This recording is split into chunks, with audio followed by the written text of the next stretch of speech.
Welcome to Not Milk Never Milk. Subscribe if you're lactose intolerant. Harvest wheatgrass at 7 to 10 days when 6 to 8 inches tall. That height gives the best nutrient balance without tough stems. Use 2 cups packed wheatgrass for a small batch, which will produce about 1 to 2 ounces of juice. Rinse wheatgrass under cold water to remove dirt, using your hands to separate blades and lift out debris. Pat the grass dry with a clean towel and trim roots or potting bits so only the green blades are prepared for juicing. Cut wheatgrass into 1-inch pieces for the blender or feed into a masticating juicer. Shorter pieces reduce air pockets and improve extraction.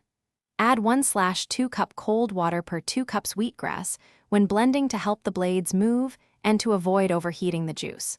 Blend on high for 30 to 45 seconds, then strain using cheesecloth, pressing firmly to release every drop.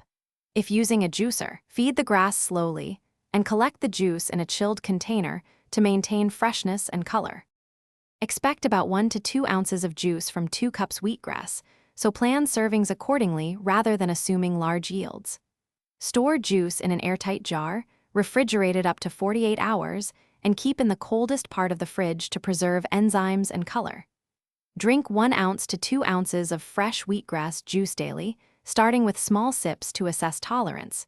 If pregnant, consult a provider before regular consumption, and avoid contaminated or moldy grass to prevent gastrointestinal upset.